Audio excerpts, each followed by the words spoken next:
Daniel Carson was 62, a retired Marine with deep-set eyes that had witnessed more than their share. His silver hair remained in a close military cut, and he walked with a slight limp of someone who had left parts of himself in foreign lands. For 8 years, his loyal companion had been Rocky, a Belgian Malinois, with keen eyes and a graying snout, wearing a vest clearly labeled "Service Dog Do Not Distract." Rocky wasn't just any service animal. He aided Daniel in managing his PTSD, detecting anxiety episodes before Daniel even sensed them himself. The dog had been trained to apply light pressure against Daniel's leg whenever his breathing shifted or his hands began to tremble, subtle acts that had averted many public incidents. On this particular Tuesday, Daniel stepped into the Blue Water Grill, a modest restaurant known for its seafood offerings. He asked for a quiet corner table away from the most active sections. Rocky settled silently beneath the table, perfectly positioned between Daniel's boots, almost unseen by other patrons. A young waitress smiled as she brought over a glass of water and a menu, but her demeanor shifted noticeably when she spotted Rocky. Without a word, she turned and made her way to the back office. A few minutes later, a man in his 30s wearing a manager badge approached with a firm expression. "Sir, I'm sorry, but we have a strict no pets policy in our dining area," he said, loud enough for nearby diners to overhear. Daniel looked up with quiet composure. "Rocky isn't a pet. He's a service dog," he said, pulling out his official identification. The manager dismissed the document with a wave, not even glancing at it. "Policy is policy. We have health standards to uphold, and other customers may feel uneasy." At a nearby table, a woman in stylish sunglasses gave a small nod of agreement. "Still just a dog, uniform or not," the woman remarked to her companion, speaking just loud enough for Daniel to hear. The atmosphere around them grew thick with unease. Other patrons pretended to concentrate on their plates while sneaking peeks at the escalating situation. Daniel looked down at Rocky, who remained motionless, trained not to react to the stress in his handler's voice. After a beat, Daniel lifted his gaze to the managers. "This dog pulled me from a burning vehicle and stood between me and enemy fire," he said softly. "I won't turn my back on him just because someone's uncomfortable with his presence." The manager folded his arms. "Then you know what you need to do." Daniel slowly rose to his feet, his dignity unshaken despite the public dismissal. Rocky stood in perfect timing, never breaking formation as they exited, aware of the stairs trailing them out the door. Outside the restaurant, an elderly couple who had seen the incident moved quickly past Daniel, heads lowered in quiet understanding. The man briefly met Daniel's eyes, a flicker of support, but said nothing. They'd been raised not to make a fuss. Near the entrance, a cluster of college students stood talking, one of them subtly filming on his phone. "Get this. Old guy thinks his therapy mutt is Delta Force or something," one of them joked. "Bet he's just another PTSD case making up stories," another added with a chuckle. "My cousin's got a stressed guinea pig. Maybe we should get it a tactical vest." Daniel heard the words, but kept walking, his jaw tightening. He'd endured harsher judgment in combat zones than from kids with smartphones on a sidewalk. He made his way to a bench across the street with a clear view of the restaurant. From his coat pocket, he pulled out a sandwich he'd bought earlier. Tuna on whole wheat. With practiced hands, he split it in two, offering half to Rocky. "Not what I promised you, pal, but it'll have to do," he muttered. Rocky accepted the food carefully, chewing with the trained composure of a service dog, eyes always returning to Daniel for instruction. After a few quiet minutes, Daniel reached into his wallet and slowly withdrew an old photo encased in clear plastic. It showed a younger Daniel, bloodied and semi-conscious, lay on a stretcher. Rocky, with fewer gray hairs then, stood watchfully beside him, the dog's fur sticky with what might have been his handler's blood. Around Rocky's neck hung the unmistakable tags of Bravo Unit K9 Division, deployed in Afghanistan's Helmand province. The dog had earned honors that some human troops never did. People walked by now, unaware of the silent exchange between the man and his dog, blind to the mix of sorrow and fatigue in Daniel's eyes. "Kicked out again, huh?" Daniel murmured, slipping the photo back into his wallet. Rocky responded by gently resting his head on Daniel's knee, emotion unchanged whether they were on a forward base or a park bench back home. Loyalty didn't observe borders. Nearby, a young mother quickly tugged her inquisitive child along, murmuring something about staying away from strangers with dogs. Daniel pretended not to notice, used to being seen as either a warning or an oddity. He glanced at his watch. Almost time for Rocky's meds.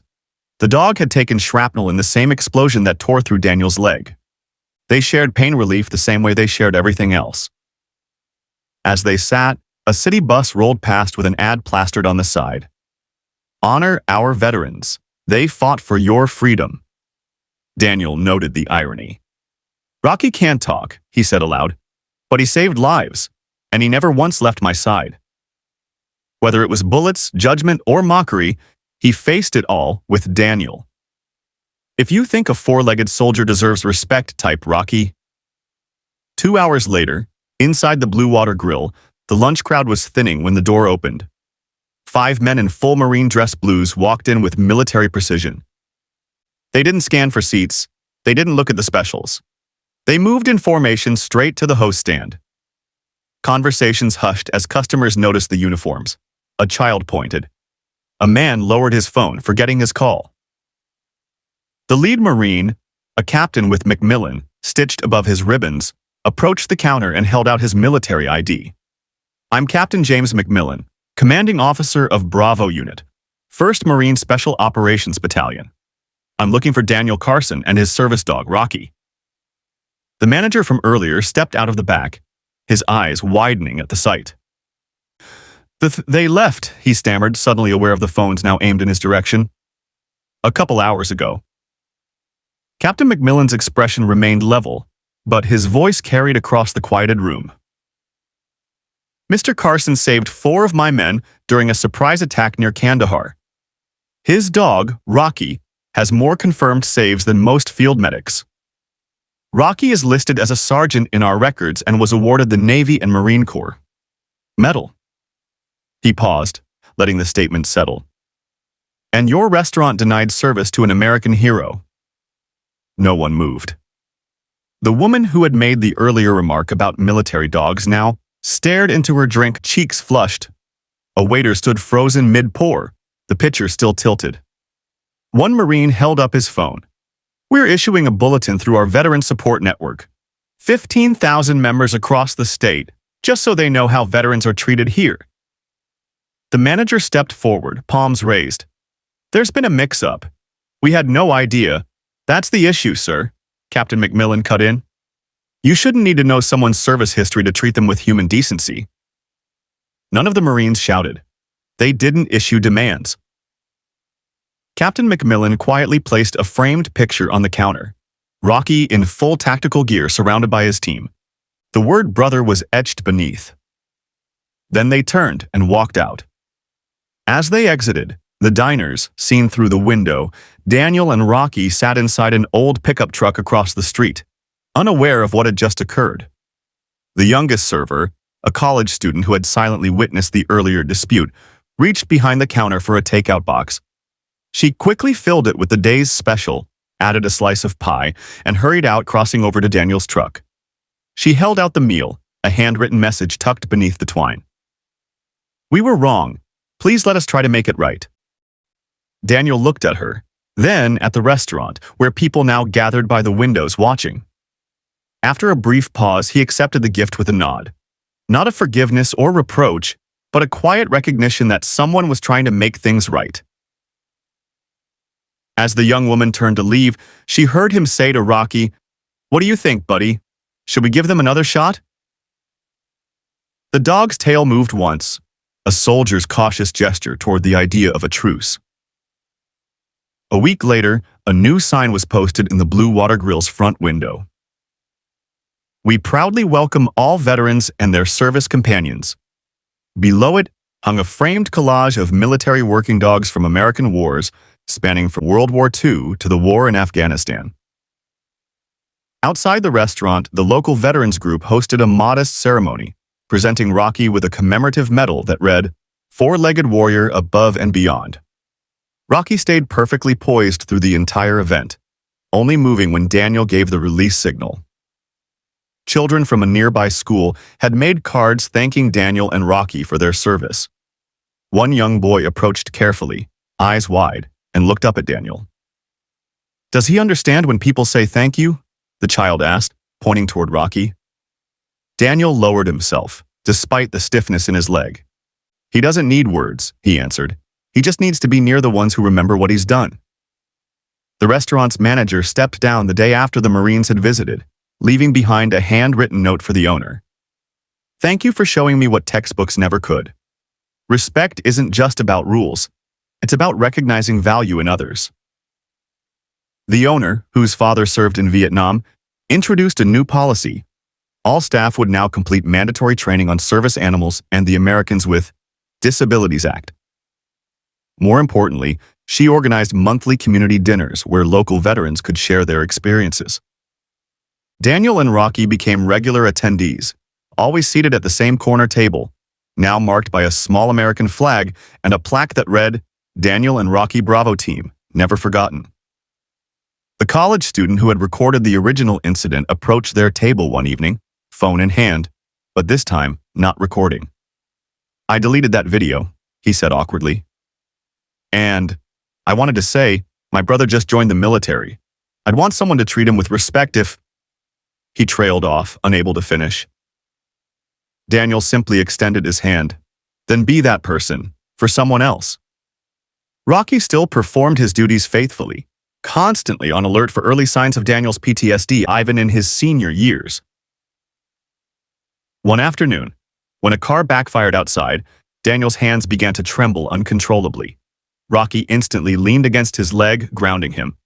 The nearby customers turned away, not out of discomfort, but out of a learned respect for personal space. 3 months later, Captain McMillan's unit was deployed again. Before leaving, they presented Daniel with a unit coin, a significant gesture rarely given to those not in active service. Daniel carried it in his pocket next to the old photograph. 2 small tokens of a brotherhood that surpassed years and geography. On peaceful evenings, Daniel and Rocky could often be seen on their front porch, watching the sun dip behind the horizon. Their shared quiet carried a weight of memory, scorching heat, shattered ground, and the eerie sound of rounds flying past. But within that silence was also the hope that, sometimes, people remember their duty to those who've served, even if the reminder wears boots and speaks with discipline. Not everyone who wears a uniform is a hero. But anyone willing to stand up for their fellow soldier, even if that soldier has 4 legs, is no coward. You might forget this story by next week. But if it's never told again, the truth it carries will fade into silence.